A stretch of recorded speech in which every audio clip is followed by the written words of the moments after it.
de enfermedad hepática. Esto ya lo han visto ustedes, está el hígado, los glóbulos, globo derecho izquierdo, todos los conductos confluyen en vías biliares hepáticas y primero van a recibir todo su contenido del duodeno, si ya lo conoce, ya lo sabemos, lo hemos estudiado.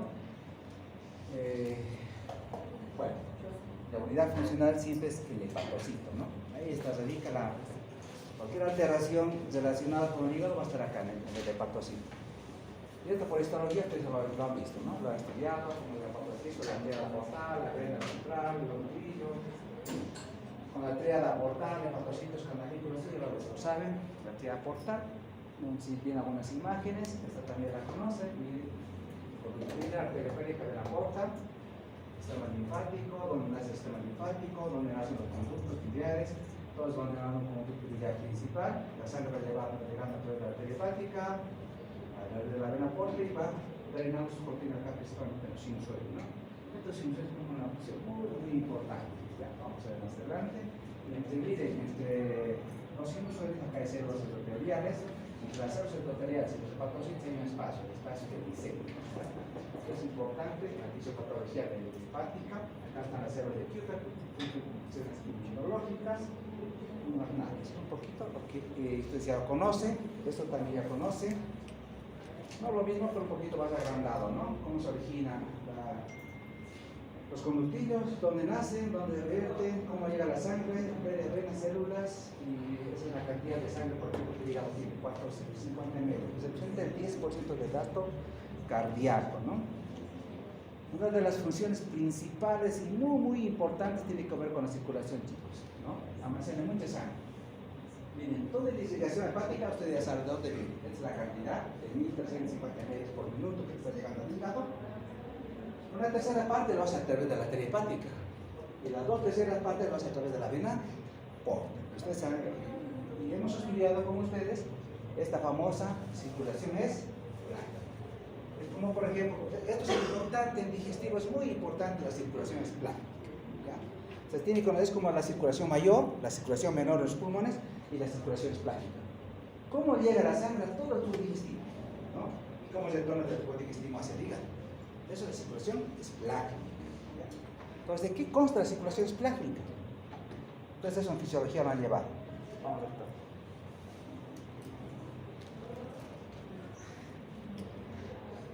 Será de fisiología, ¿no? Circulación esplánica. Eso sí tienen que hacerlo, es muy importante la circulación esplánica. Es igualito que decir, la circulación mayor, sí, doctor, siempre del corazón. No, bien, la circulación pulmonar, la circulación menor pulmonar, ya la circulación esplánica también. ¿Cómo llega? Primero comienza en una arteria principal. Esto es importante, un poquito nos vamos a aprender. El tronco celiaco, ¿no? El tronco celiaco nace en 3 arterias principales. ¿Cuáles son? Uno, la arteria blanca. Exacto. Esta arteria viene que está en la línea. Esta arteria llega a necesitación. Entonces, esa tercera parte está inmediatamente al hígado, porque tiene que conducir a los hepatocitos, a las células, todos los sistemas. Va a llegar siempre ese hígado, a través de la arteria hepática. Pero no es otra arteria que se va a hacer vaso. La arteria esplética. Hacia el corazón, lo va a hacer a través de la arteria gástrica izquierda. Y a través del intestino grueso y delgado, a través de la arteria mesentérica superior y la arteria mesentérica inferior. Toda esa circulación sistémica está llegando a la circulación digestiva. ¿Cómo está retornando esa sangre de todo el aparato digestivo? A través de la vena porta. A través de la vena porta. De la parte de intestino, ¿cómo viene? A partir de la arteria mesentérica superior. Intestino delgado, todo el colon derecho, a través de la vena mesentérica superior. El lado izquierdo, a través de la vena mesentérica inferior. Esa vena mesentérica inferior va a confluir en la esplena. Y aquí se termina. Todo esto es la circulación, es blanca. Lo más importante siempre es la vena porta. Tiene que ver mucho con la vena porta, ¿no? Porque esta sangre rica en nutrientes, Y esto en semiología no sé si han llevado, pero esto es lo que vemos todo el tiempo, ¿no? Esto es importante que lo sepan, la segmentación hepática del hígado. ¿Cómo está segmentado? ¿Cómo está dividido? Para el punto de vista radiológico y quirúrgico, ¿por qué? Porque a veces el hígado puede ser asiento de tumores. Hay tumores que nacen, el hepatocarcinoma es propio del hígado, ¿ya? Como una complicación de la cirrosis hepatocarcinoma. pero también se asiento de metástasis. Por ejemplo, el cáncer gástrico hace metástasis a hígado, el cáncer de vesícula hace metástasis a hígado. Por tanto, cuando ustedes vean cambios, o masas, o nódulos, les van a decir, esa masa se encuentra en segmento 1, o está en segmento 4, o está en segmento 3, o ese quiste está en segmento 100, cerca de la pared, entonces puede ser sujeto de drenaje percutáneo. Entonces, es importante la segmentación, para que estemos ubicados. Cuando vemos el examen de tomografía, pues, al segmento 6, ahí ya sale 1, 2, 3, 4, 5, bien en este orden, ¿no? 1, 2, 3, 4, 4, 5, 6, 7, 8, en ese orden, segmento segmentado. Se emiten 8 segmentos. Entonces, ¿por qué? Para localizar especialmente los modos de tratamiento que se pueda realizar. Especialmente cuando tiene que ser algo percutáneo, biopsias percutáneas, o drenajes percutáneos, de quistes, de masas o tumores. Entonces, esta segmentación es importante que la conozcan en su práctica, siempre. ¿Ya? La segmentación lo divide en 8 segmentos porque el hígado es asiento de esta lesión. ¡Wow! ¿Y el hígado qué funciones cumple? Todas estas. Es uno de los órganos muy complejos, ¿no? Pero muy importantes para el organismo. Y una de las principales funciones, por ejemplo, es esta, la función de síntesis. Miren, el 90% de la albúmina, de las globulinas, no sintetiza el hígado. No las gamma globulinas. Las gamma globulinas se sintetizan en estado linfático, pero algunas globulinas sí en el hígado, pero el 90% se sintetiza en el hígado. Entonces imagínense si hay una insuficiencia pancreática, o sea, insuficiencia, perdón, hepática.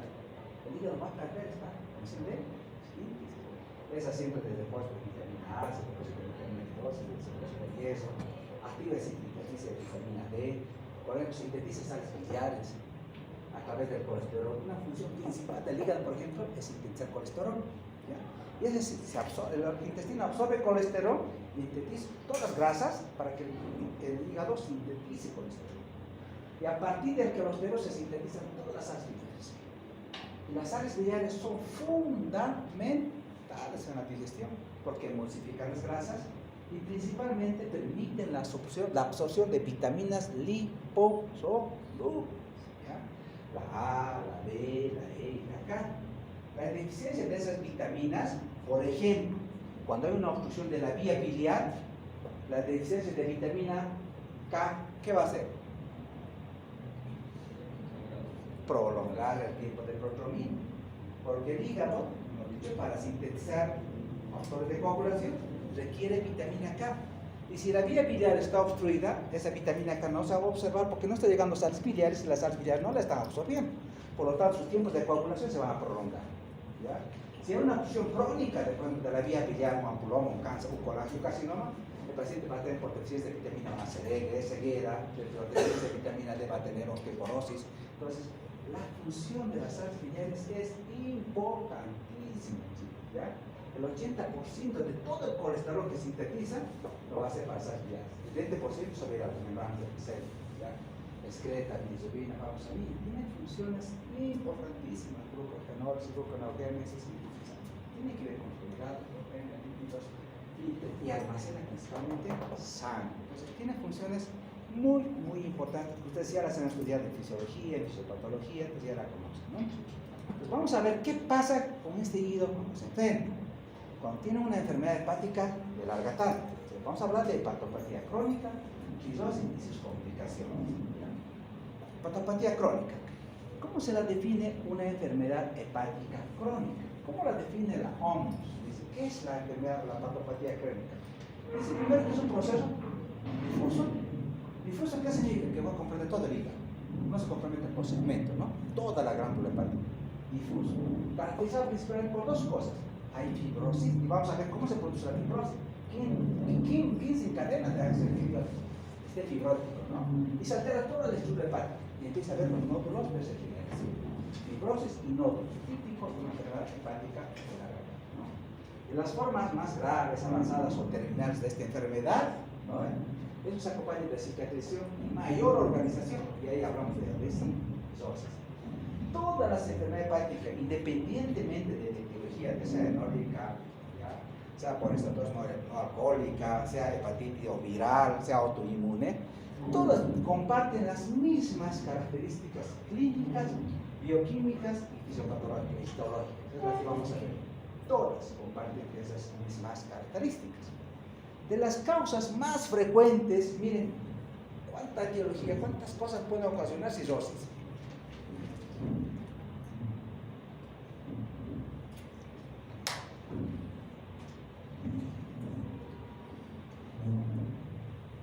Ustedes identificar la causa será importante, porque el paciente llega en un estadio avanzado de la enfermedad, que a veces estadio terminal con complicaciones, hemorragia, varices, ascitis, ya viene en estadio avanzado, ¿no? Pero será importante identificar la causa, llegar hasta, porque muchas veces nos quedamos solamente, si esa patología crónica y ya, es complicación, el paciente está bien sobrecargado de líquidos. ¿Será importante identificar la causa, sí o no? Porque la última evidencia, el año pasado se reunió en el Congreso Mundial de Hematólogos, ha indicado cuando se logra identificar la causa, por ejemplo, el caso de hepatitis B y C, y se da retrovirales, la cirrosis se establece en 2 años. Si se controla la causa, por lo menos se puede estabilizar y en muchos casos revertir la fibrosis. Antes se decía, no tiene, está en un estadio terminal y se va a morir. Obviamente depende de qué estadio, ¿no? Es por ver que en los estadios terminales ya no se puede revertir por lo evolucionado de la enfermedad. Pero un estadio temprano, ya un B, podríamos revertir. Yo, por ejemplo, en la consulta, hay muchos pacientes que han venido así en anasarca llenos de líquido con ascitis, atención, hemorragia, 43 años, por ejemplo, albañiles, ¿no? Pero trabajo a decir con su bebida crónica, anasarca con hemorragia, todo. Primero lo primero, ¿no? Tratar las complicaciones, las ascitis, depletar el líquido, todo. Hemos hecho que el paciente empieza a jalar todo el líquido, ha depletado todo el volumen, ha encontrado la hemorragia, hemos hecho profilaxis, y ahí viene la causa. Claro, la causa de la BI, ¿qué es? Alcohol. ¿No? Lo primero es dejar de beber. Pero eso es difícil, ¿no? Por no decir imposible. Es muy difícil. El alcoholismo es una enfermedad, no es solamente un hábito, es un mal hábito, sino que es una enfermedad. Chicos, a veces ni siquiera con alcohólicos anónimos logramos revertir esto. Algunos con suerte a veces logran, con mayor apoyo de la familia, y hasta se convierten en red, ¿no? Cambian de religión, logran. Un paciente, por ejemplo, de 40 jóvenes de años, está en Chalde. Y le digo, pero señora, ¿cuántos hijos tiene usted? 3 hijos, doctor. ¿Qué edad tiene? La menor tiene 10 añitos. ¿Le gustaría morirse? ¿Le gustaría dejar a sus hijos huérfanos o huérfanos? ¿No? Usted se va a morir. Esa se va a morir en menos de 6 meses. Ahí mira, ese hombre ahora está trabajando feliz. Siempre viene a la consulta, doctor, gracias a usted estoy vivo, que no sé qué. Pero acá hay que estar en conciencia. Lo primero es que deje el hábito. Lo primero, el requisito es porque este desencadena todo. Este es el causante de todo. Si yo saco la causa, soluciona el problema. Pero depende del paciente, depende de la familia, depende del contexto. Es sacar eso. Ese paciente logró, se convirtió en la selección. O sea, de la forma cambié, sí, estoy en otra religión, me siento mejor, empezó a alimentar mucho mejor. Le hago sus controles, todos son mejores. Han mejorado la función hepática, la ecografía, la endoscopía, no tenía varices. El paciente está trabajando mejor que cualquier, como si no tuviera enfermedad hepática. Hemos revertido un estadio A. El estadio es casi asintomático, es como nosotros. Cuando tenemos una enfermedad hepática, ni siquiera lo sabemos. Pero se logra revertir siempre y cuando se identifique la causa. Hay que buscar perfil viral, perfil albuminio, hay que buscarle la causa, chicos. Identificamos, podemos ayudar al paciente. No se ven pervertidos, porque a veces dicen, no, se va a morir. Mentira. No siempre, y al peor si es joven. Claro, una paciente, digamos, por enfermedad no alcohólica, por NASH o hígado graso no alcohólico, 80 años, ya pues no, ya vive su vida, ¿no? Pero un paciente menor de 50 años es muy difícil. Siempre hay que buscarle la etiología, es fundamental, pero hay muchas causas, muchas causas. Pero estas son las más frecuentes. Esto vemos todos los días. Lo primero que estudiamos es esto. No vamos a meternos de atención, no vamos a meter a cosas que son aristas.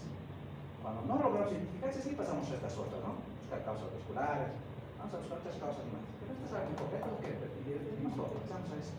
Hasta llegar incluso a la biopsia. Y miren cómo evoluciona.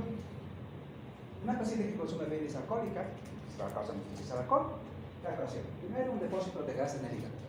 Eso se llama esteatosis hepática, ¿no? Depósito de grasa en el hígado. Puede ser leve, moderado, severo, ¿no? Depende de cuál tiempo está. Pero pasa eso, esteatosis hepática. Pues como eso ha ido evolucionando por el consumo excesivo de alcohol, lo que yo tengo que hacer es, si yo no quito eso va a causar una inflamación del hígado. O sea, viene la otra etapa, que se llama la esteatohepatitis alcohólica. Ya tiene un hígado inflamado, ya, esteatohepatitis alcohólica. Y si no repito, no lo voy a controlar, te voy a pasar por todas las etapas, ¿no? A ver, la fibrosis, cirrosis hepática, puede llevar a cáncer, chicos, hepatocarcinoma. Puede llegar a cáncer. Y todas las descompensaciones agudas de hemorragia, vasas, todas las descompensaciones agudas, ¿no? Entonces aquí viene, ¿en qué estadio estamos? Ahí está la estadificación, acá es igual que en el cáncer. Hay que estadificar al doctor. ¿En qué estadio está? A, B, C. ¿No? Eso vamos a ver enseguida. Bueno, y cuando ya el paciente está en cisosis, dice, miren, esto es importante. La cisosis, ¿qué es la cisosis? Claro, es el estadio ya final o teniendo muchas enfermedades hepáticas. Pero ¿qué es importante? Es un proceso inflamatorio crónico. Eso tenemos que meternos nosotros en la cabeza. La enfermedad hepática crónica es un proceso inflamatorio crónico. ¿Por qué es importante? Porque se liberan mediadores inflamatorios crónicos. ¿Ya? Uno de los mediadores, por ejemplo, vamos a ver, es el óxido nítrico. Ustedes van a hacer su práctica, les van a decir, pero doctor, este paciente patopatá, por ejemplo, es vasodilatado, ¿por qué su presión es baja? Ustedes van a ver siempre 90, 60, 80, 60, pero es tranquilo, camina así. Le decimos, es vasodilatado crónico. ¿Por qué? Porque es un proceso inflamatorio crónico, ¿ya? Este proceso inflamatorio crónico está liberando mediadores inflamatorios y el principal es el óxido nítrico. El óxido nítrico lo vasodilata. Por lo tanto, el paciente a la larga, la presión cada vez va bajando más y más, ¿ya? Por vasodilatación, secundario a una inflamación crónica, ¿ya? Entonces, la enfermedad hepática crónica tiene como base una inflamación crónica y liberación de mediadores inflamatorios de manera crónica. Es un problema difuso, sí, porque compromete todo el parénquima, ¿no? Miren la diferencia, es abismal, ¿no? Esencialmente es irreversible o irreversible. Antes diría que era irreversible. Muchos conceptos que ya estoy manejando esto, que es irreversible. No, no. El año pasado no me dicen es reversible. Identifica la causa, la causa. Entonces, como que ahora han dado la vuelta a los hepatólogos, dicen, oye, entonces nos interesaremos en buscar la etiología. Antes ya lo dábamos por muerto. Ya no, ¿para qué? No hay mucho que hacer, ¿no? Ahora hay que buscar la causa. Se revierte y se controla. ¿No? Tiene fibrosis extensa y no volumen de extensa. Entonces, puede existir reversibilidad siempre y cuando se elimine la causa viral hepática. Y esta es la evolución natural. Con eso ustedes van a poder comprender todo lo que pasa con el hepatólogo, con el paciente con enfermedad hepática crónica. Puede estar en un estadio temprano, chicos, temprano asintomático como nosotros. ¿Qué tiene? ¿Claro? Un estado nutricional conservado. Puede estar en un proceso compensado. Acá ya empieza a tener pocos síntomas, ¿no? Fatiga, hiporexia, algo de desnutrición. Y la mayoría de índices han estado descompensados. Bien así. Por la sífilis, por la hemorragia, por el CD, por caquesis, por la encefalopatía hepática. Pero ¿qué ha llevado de este estadio a este estadio? ¿Qué cambios cardiovasculares han habido? ¿Qué cambios han habido en el sistema nervioso? ¿Qué cambios? Todos estos chicos. ¿Ya? Hemos dicho primero que hay una vasodilatación arterial esplácnica. Si estoy diciendo vasodilatación arterial esplácnica, ¿a qué me estoy refiriendo?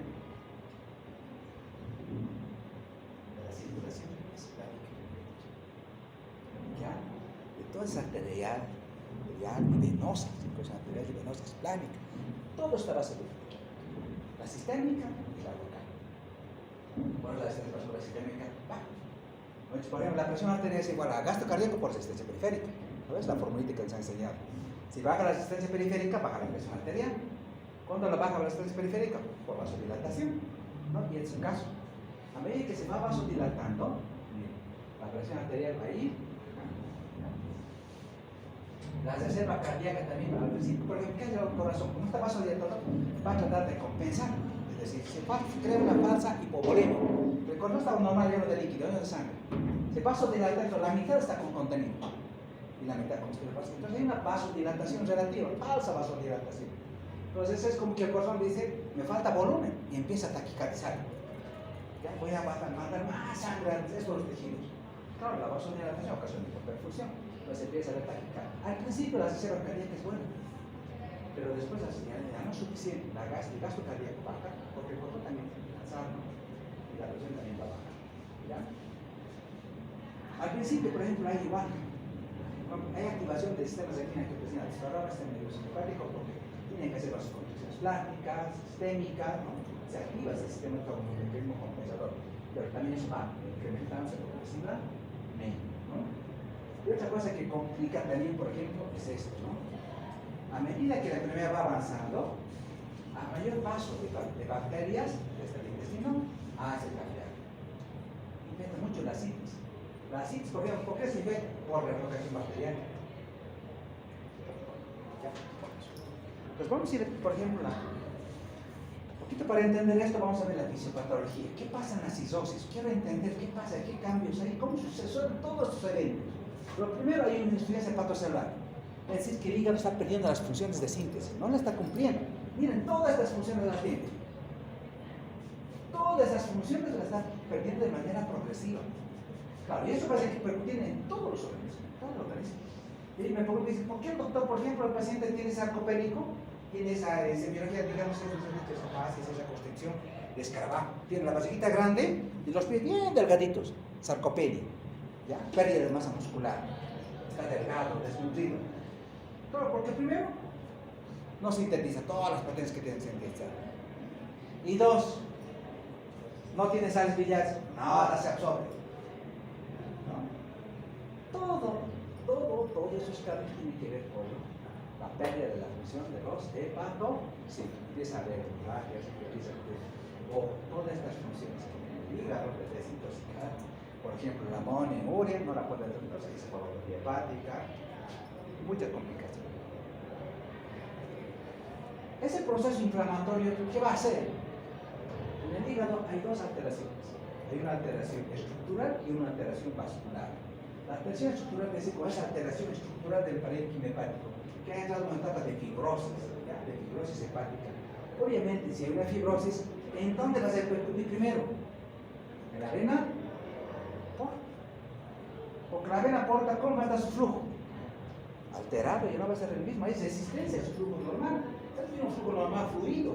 Llega la sangre, se ponga la sangre, lo lleva al hígado, vena cava inferior, circulación sistémica, ¿no? Vena cava inferior, eso es lo normal.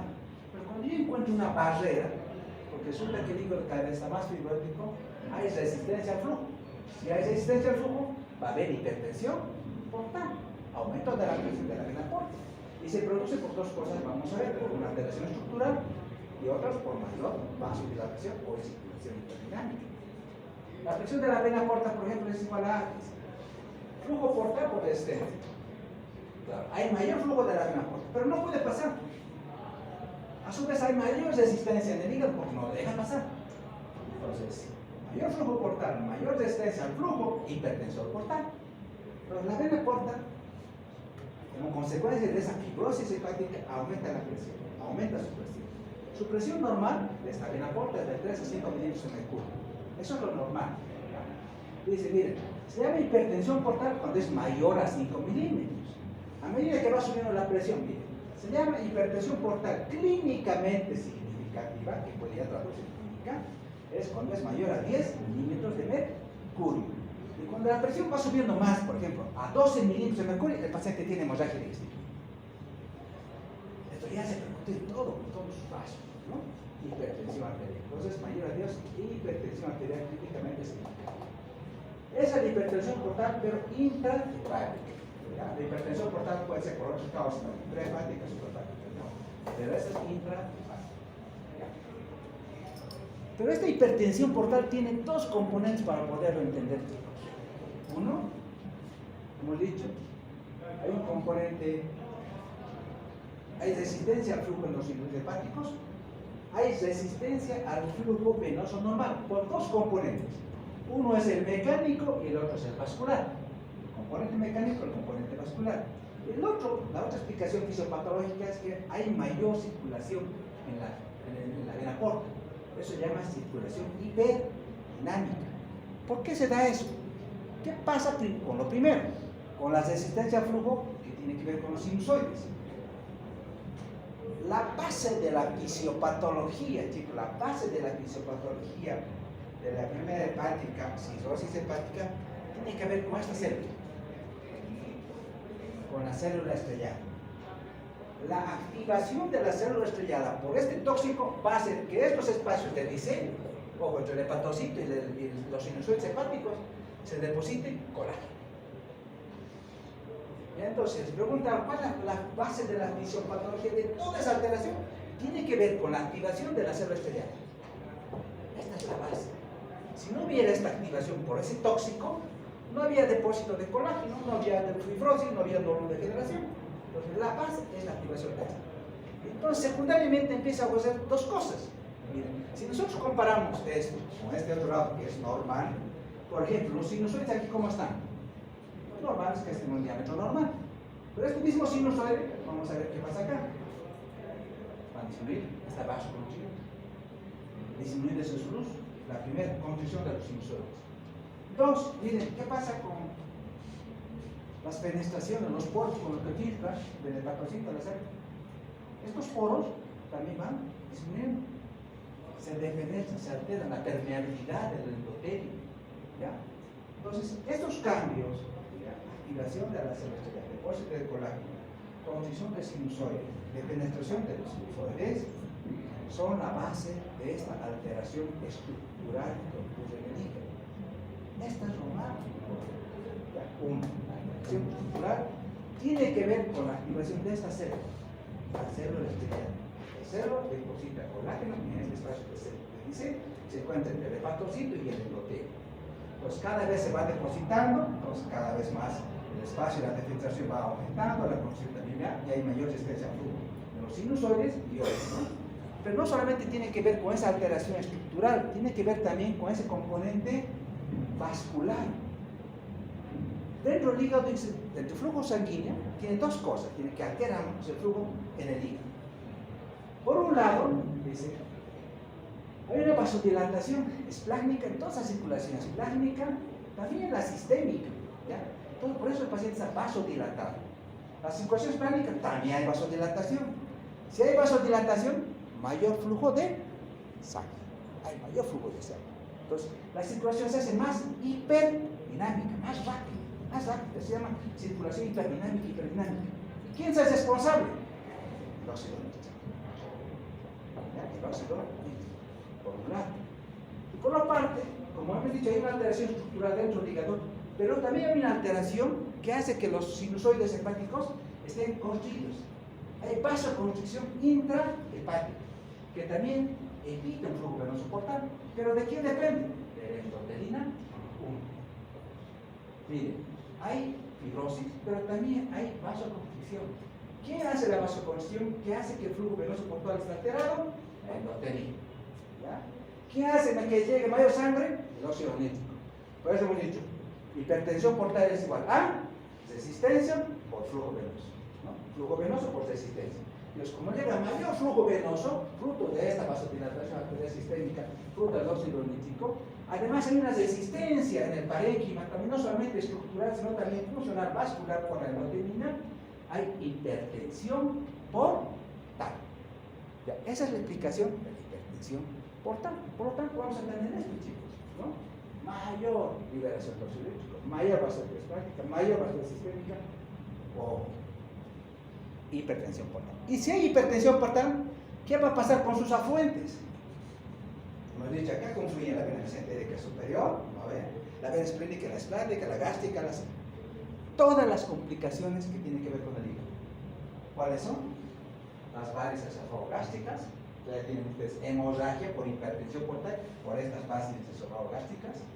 El hígado que está llegando acá por la vena porta, está llegando todo su flujo va a llegar a la vena porta y el hígado.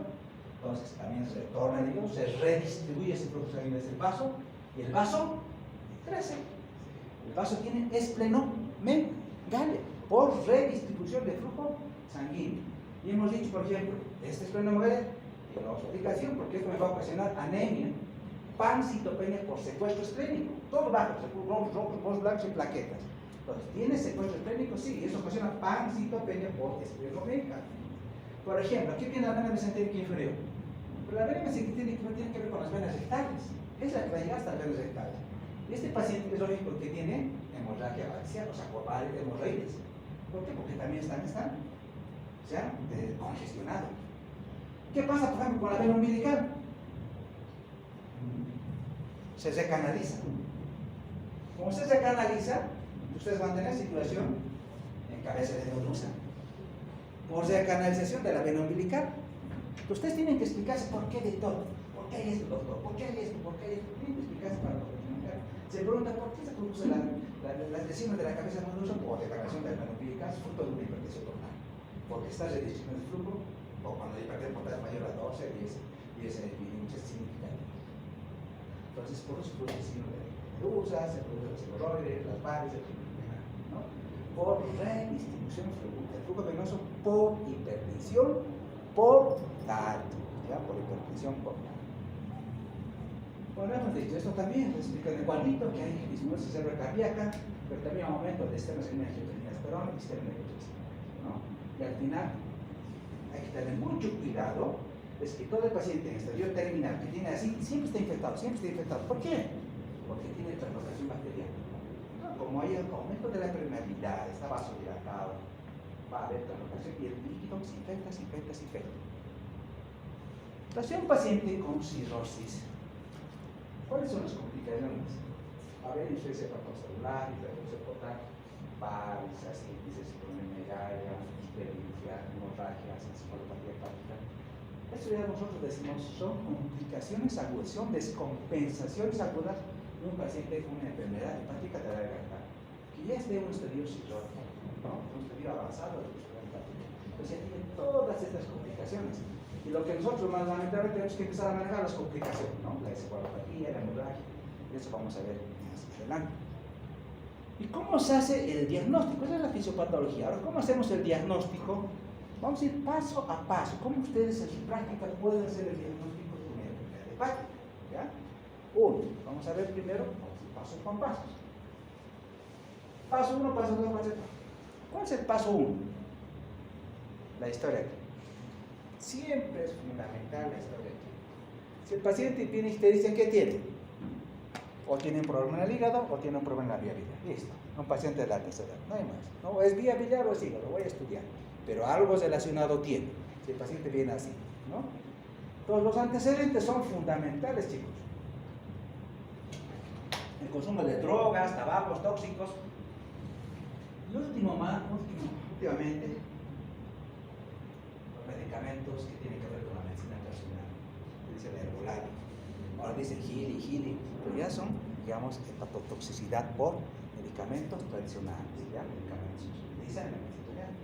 Entonces, eso también hay que indagar. Alcohol, drogas, tóxicos, porque les repito, tengo que llevar a la cama, tengo que llevar al origen, a la etiología. Es preguntando, ¿no? Con el clínico actual, no te viene por descompensaciones agudas, ¿no? Lo más importante es el examen físico. ¿Qué me va a ayudar? Depende del estadio, ¿no? Depende del estadio. ¿Puede encontrar todo esto? Probablemente sí, un estadio terminado, probablemente encuentre todo esto, ¿no? No es hepatomegalia, ¿no? Eso sería una hepatitis tóxica medicamentosa. Eso sí, una hepatitis tóxica. Porque hay falla hepática aguda sobre crónica. O sea, el paciente tiene una enfermedad crónica, pero sobre esa enfermedad crónica ha hecho falla hepática, ha hecho una falla hepática aguda. Es decir, resulta que él tenía una enfermedad de la garganta y de repente se le ocurrió tomar bebidas de alcohol durante una semana. Tiene una hepatitis aguda, pero de tipo alcohólica, con disfunción multiorgánica. Entonces, ¿qué ha hecho? Una falla hepática aguda sobre crónica. A eso se llama. ¿Ya? Pero es bueno que lo conozcan, ya no vamos a entrar en detalle, pero es bueno que lo conozcan. Pero ustedes lo que tienen que identificar estos signos. ¿Tiene signos de hepatopatía crónica el paciente o no las tiene? Con suerte la van a identificar. Tiene psicosis colateral, ¿no? Tiene un mal estado nutricional, tiene ictericia, o el paciente ya está con alteración neurológica, encefalopatía, asterixis, hipotrofia tenar hipotenar, eritema palmar. Entonces ya lo va a poder identificar, ¿no? Si tiene o no tiene signos de hepatopatía, eso es muy importante, ¿ya? ¿Tiene o no tiene? Depende del estadio. Depende. Puede que usted diga, algunos sí. No estaría pensado si va a encontrar todo, ¿no? Todo ahí. El segundo paso, y esto es fundamental, el diagnóstico definitivo o el gold standard, si ustedes quieren, para el diagnóstico de cirrosis, ¿ya? Es la biopsia. La biopsia me va a decir, doctor, sí tiene datos de fibrosis. No solamente eso, se puede identificar la causa. ¿Cuál es la causa? ¿Es autoinmune o no es autoinmune? ¿Ya? Entonces, hay características histológicas de cada una de las patologías. Entonces, la histología es el core estándar para el diagnóstico de primera etapa. Pero no siempre la hacemos, a ver, no siempre. Por ejemplo, en el hospital, de todos los pacientes con la patología crónica, el 90% son por alcohol. Si es que es por el alcohol, está en un estadio de leche, pero la cirrosis lo identifica por clínica, por ecografía, por estado de por todo. La endoscopía tiene varios. He hecho diagnóstico de cirrosis. Ya sé que la causa es el alcohol. ¿Será conveniente biopsiarlo? ¿Qué dice? No, ya tengo la causa, porque yo quería identificar la causa, pero si el paciente tiene ese antecedente nórico importante de larga data, que se llama de 4 a 40, 60 gramos al día, ya tienes antecedente nórico. Ya. Ahora, cuando hay duda en el diagnóstico, por ejemplo, que tengo una paciente con ictericia, le decía, antes de una colegiografía, nada. La biopsia, y la ecografía nada, el paciente seguía con ictericia, parecía que estuviera hemolizando, pero no había datos de hemólisis, tipo autoinmune, no había datos de hemólisis. Y dijimos, no, necesitamos biopsia. ¿Ya? Y la biopsia es decir, dice, doctor, es una hepatitis autoinmune. Claro, porque es importante, porque el tratamiento es diferente, ¿no? Le voy a dar corticoides, le voy a dar inmunosupresor, porque es autoinmune la causa. Si yo controlo la causa, voy a controlar las complicaciones. No va a hacer las complicaciones, o no va a evolucionar. Entonces, en esos casos se impone la biopsia. Cuando hay duda en el diagnóstico, la biopsia es fundamental. Bueno, entonces vamos a ver, siempre se recomienda hacer, vamos a hacer sumas de varios, eso se llama conjunto, para estar un diagnóstico. Vamos a ver las actuaciones laboratoriales, las actuaciones ecográficas, endoscópicas, que nos van a hacer llegar al diagnóstico, ¿no? Por ejemplo, en el laboratorio, ustedes van a quedar un paciente con laboratorio, ¿ya? Vamos a ver lo básico. ¿Qué es lo que podría ver en su paciente? ¿Qué va a ver en su paciente con enfermedad hepática? ¿Habrá anemia o no?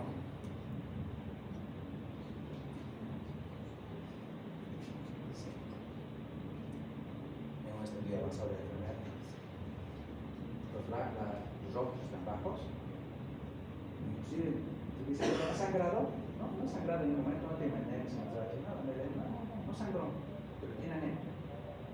¿Ya? Tiene las plaquetas, los blancos bajos. Como he dicho, el hígado sintetiza también.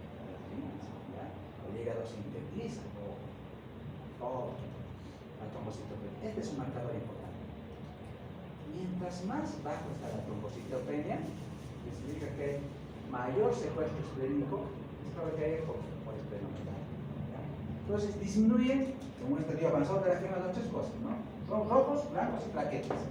Los tres disminuyen. Entonces se llama pancitopenia. Pero es por secuestro esplénico, es por esplenomegalia, es por hipertensión portal. Perfil de hemostasia, ¿está prolongado? Sí. Por ejemplo, esta mañana veíamos en la consulta, me decía uno de los chicos, a ver, este perfil de hemostasia es de 70%, una paciente de sexo femenino que ha venido por dolor torácico, ¿ya? Y resulta que no tenía más nada. Le pedimos el laboratorio. Ella tenía un antecedente de que en España le habían hecho un procedimiento, querían tomarle algo de cateterismo, pero no sabía especificar a la señora de escasos recursos económicos qué fue. Resulta que su TP estaba al 72%. Para una paciente de 42 años, un TP de 72%, ¿qué creen que les parece? ¿Normal? Lo normal es de 70 a 100%, pero está al 72%. Está dentro de parámetro, pero ya no es tan normal. Ella debía tener 100%, o sea, no. Entonces, el TP, solo el mirar el TP, chicos, les ayuda en el diagnóstico. Tres cosas pueden ser el diagnóstico cuando vean el TP prolongado. o es problema de síntesis, el hígado no está sintetizando factor de coagulación. 2, hay problema en la vía biliar o problema de absorción porque no se están absorbiendo vitaminas liposolubles que tienen que ver con la vitamina K, o el paciente tiene infección o sepsis. Solamente con ver el defecto de decir, esta paciente tiene esto. O sea, esa paciente solo su tiempo prolongado. Entonces empieza a contar un poquito, sí doctor, tengo este problema en el hígado, me han dicho que tengo algo, pero no hay nada. Le hemos hecho ya una ecografía, la ecografía nos dice, doctor, parece haber bordes irregulares, algo lobulados. Pues, ¿qué vamos a hacer? Hay que estudiar. Tiene una enfermedad hepática que yo debo estudiar. Pero miren, un solo laboratorio me ha dicho que algo está pasando. No tiene ictericia. Soy proteína normal, función renal, todo normal. Solo el beta por un lado. Entonces, a eso que yo voy a pedir albúmina, ¿no? Si albúmina ahí hay problema de síntesis, hay problema hepático. Se va a empezar a tomar el hígado. Y esa paciente es probable que requiera biopsia. Es probable que requiera biopsia. Es joven, de 43 años. Hemos dicho, en las mujeres, por alguna razón, las enfermedades autoinmunes son mucho más frecuentes.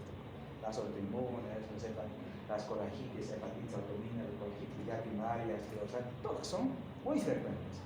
Y siempre las biopsiamos y siempre encontramos a veces, en esos casos medio raritos, en las mujeres, eso es. Proteinograma y por problemas de síntesis, ¿no? Electrolitos, la hiponatremia. Este es un marcador. Si el sodio baja, ¿por qué? Porque el paciente se acumula mucho líquido, esta es una hiponatremia dilucional. Mientras más líquido se diluye el sodio, entonces baja por hiponatremia dilucional. Pero todo esto depende de la evolución, depende del tiempo de evolución. ¿A qué es importante esto del perfil hepático? En enfermedad hepática, ustedes tienen que saber interpretar un perfil hepático. Si no saben interpretar, están chao. Primero, vamos a ir paso por paso. Lo primero, las transaminasas. ¿No? El perfil hepático estratégico, pero las transaminasas.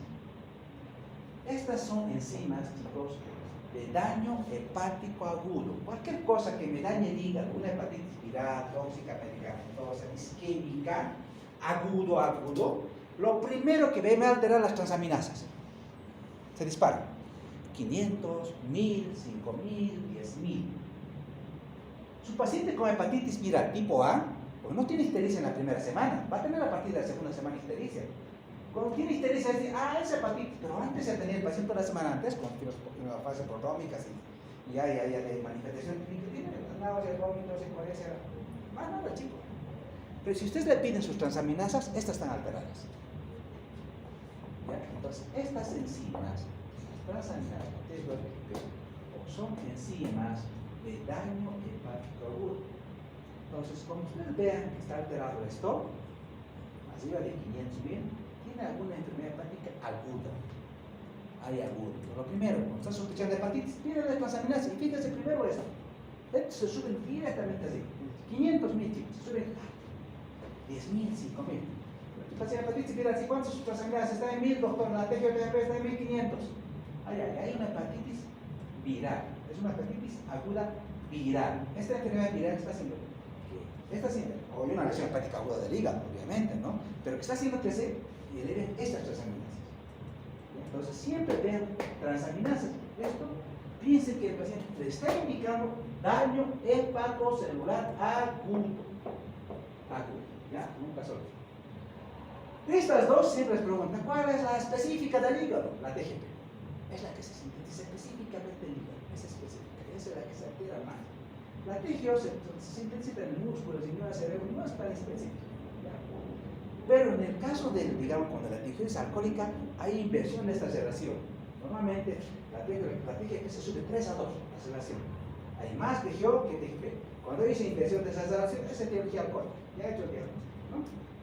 Bueno, entonces, cuando uno quiere interpretar, quiero ayudarme con esta prueba, cuando los valores de estas transaminasas son menores a 500, es probablemente que sea un secundario de una hepática crónica.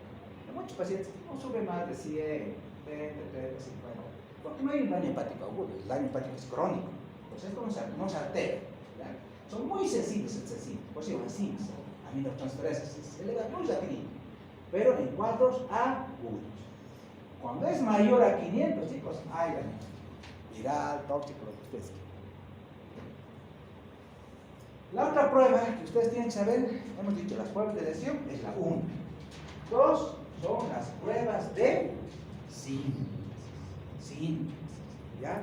Aquí yo voy a evaluar si el hígado sintetiza o no sintetiza. Lo mismo que esa paciente decía. La ATP prolongada me llamó la atención, pero me faltaba la albúmina. Si las dos están alteradas, ya he hecho diagnóstico. El problema es el hígado. ¿Ya? El problema, tengo un problema en el hígado que debo estudiar. Pues siempre de la mano. Tiempo de protomina y vamos a ver y albúmina. ¿Ya? La albúmina es fundamental. Pero hay una cosa que cuidado que confunde.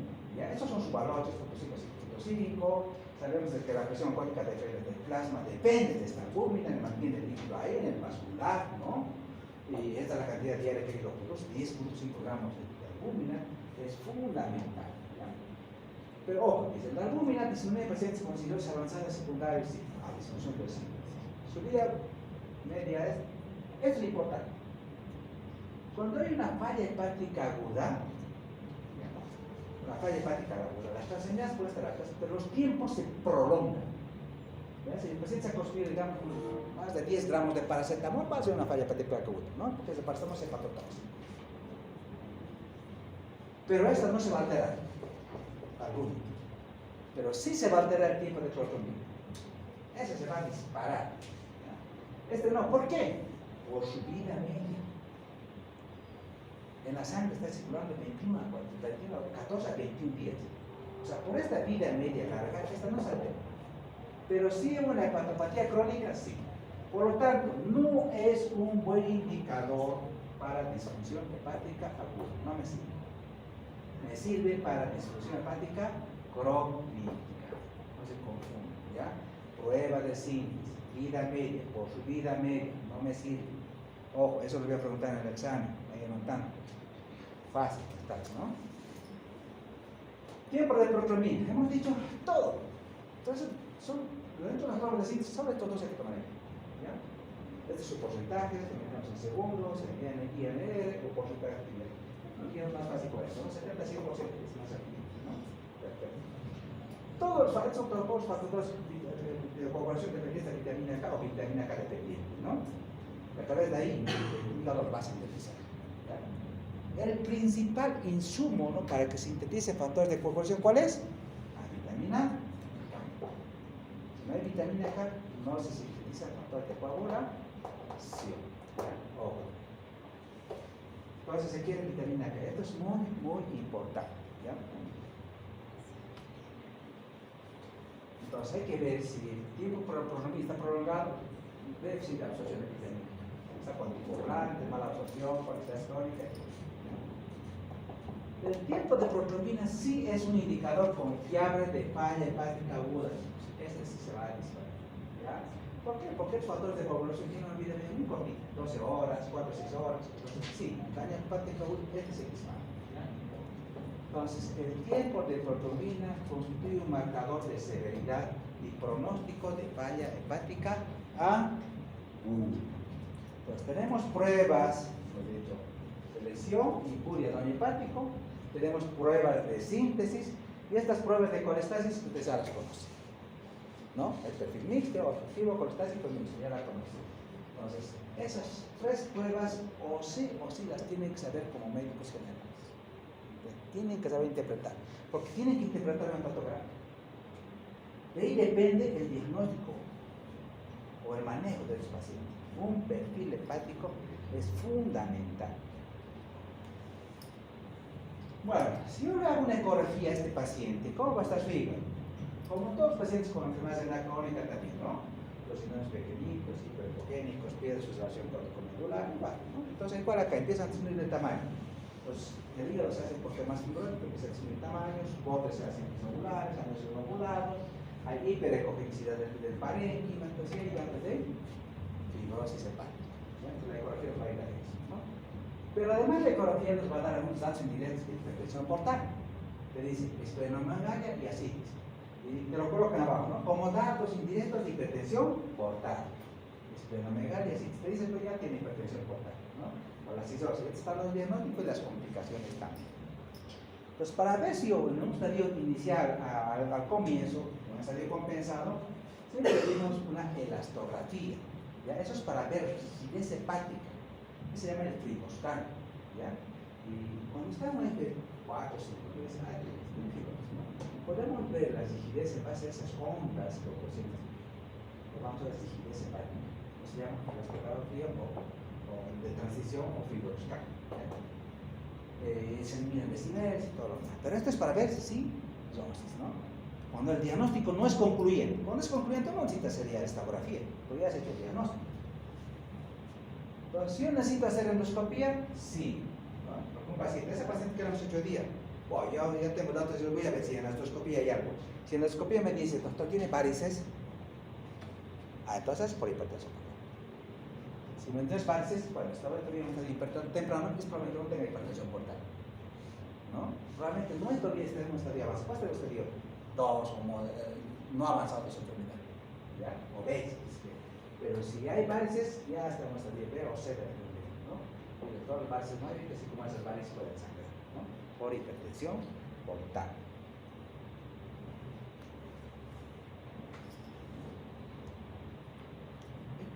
Este paso siempre importante, chicos, les decía, la causa. Hay que identificar la causa, ¿no? Es importante para evitar la progresión de la enfermedad, ¿no? Pues acá nosotros pedimos perfil viral, perfil celíaco, perfil autoinmune, no, perfil autoinmune, perfil celíaco, pedimos perfil viral, autoinmune, perfil hepático, para identificar la causa, ¿no? Hay que pedir identificar la causa siempre. El tratamiento de la causa puede revertir con la fibrosis, ¿no? Es importante identificar la causa de la cirrosis, ¿no? Para evitar revertir la fibrosis hepática, es fundamental. Miren, todas estas causas de cirrosis, todo eso te puede llevar, ¿no? Como decimos al principio, todo esto te puede llevar. Bueno, el otro es estratificar. ¿En qué estadio está esta enfermedad? ¿En qué estadio está esta enfermedad? Ahora tenemos las escalas de René y las escalas de, vamos a ver, las escalas de Chayo, ¿no? Estas, las de René, normalmente entonces no lo utilizamos en la práctica, pero se utiliza cuando hay la intención de hacer personal de práctica, ¿ya? Porque miden los niveles de insulina, creatinina y analizó, ¿no? Si está con criterios, no, este paciente es candidato para trasplante hepático, vamos a sacar el criterio de René, ¿no? Así entre 0 a 40, habitualmente se usa para los mayores a 40 como criterio para trasplante hepático. Pero en la práctica, el esquema que sí o sí ustedes tienen que hacer y saber es este. Se le preguntan esto en las residencias, todos las van a preguntar. Se van a procurar a la residencia, el exterior, ¿no? He visto que siempre se preguntan esto, ¿no? La escala, estas escalas pronósticas de Chayo, ¿no? Entonces ahí tenemos el Chayo A, B y C, ¿no? Entonces, toman esos parámetros, hay parámetros clínicos y hay parámetros laboratoriales, ¿no?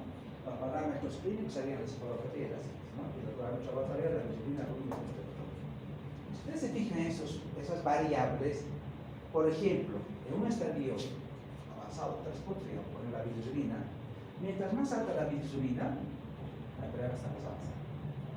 Por ejemplo, mayor a 3. Por ejemplo, la albúmina. Mientras más baja la albúmina, se nos va a echar con 5.5, más en esa, porque está perdiendo sus síntesis, ¿no? La piscina, ¿por qué? Porque no le está desintoxicando, no le está excretando el hígado, porque hay colestasis linda y hepática principalmente, ¿no? Entonces la bilirrubina se sube más, la albúmina empieza a bajar más, y el tipo de promila también se va prolongando, y el dinero va subiendo mayor a 2 porque también el hígado no está sintetizando los factores de correo que debe sintetizar. Por tanto, si voy sumando estas variables, va sumando, ¿no? Punto, 2 puntos, de acuerdo a qué valores tiene el paciente, y lo voy clasificando, ¿ya? Ya A, ya B, ya C. Esto es importante para el manejo, ¿no? Porque si está en un Chaya, ¿no? Su sobrevida, por ejemplo, al año es 5%, a los 2 años es 5%. Es para la escala pronóstico. Si está en un Chaya C, no. Si sumo los puntos, va a tener este puntaje de 10 a 15 puntos, ¿no? Y ahí seguro que su sobrevida va a disminuir. Va a tener el 45% del año y va a disminuir el 35% de los años. Estas escalas pronósticas son muy, muy importantes. Esta especialmente, chicos, es fundamental en la clínica ordinaria. Sí les van a preguntar 100 escalas de Chaya, A, B y C. El quinto paso es identificar las complicaciones. El paciente tiene sífilis, espontáneas, espontaneidad, hemorragia. Debe actuarse empieza una historia clínica, laboratorios, imágenes, antes de cuando el paciente viene por primera vez. Si el paciente viene por primera vez, debo estadificar. Lo importante es identificar identificar la causa, estadificarlo e identificar las complicaciones para su manejo. ¿Ya? Y a partir de ahí voy a ver esto. Bueno chicos, vamos a quedar acá y vemos la próxima complicación. ¿Sí?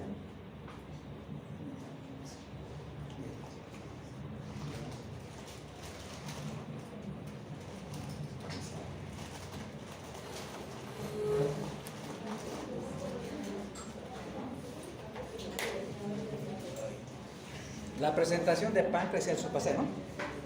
Sí, Ya lo tienen, ¿no? sí.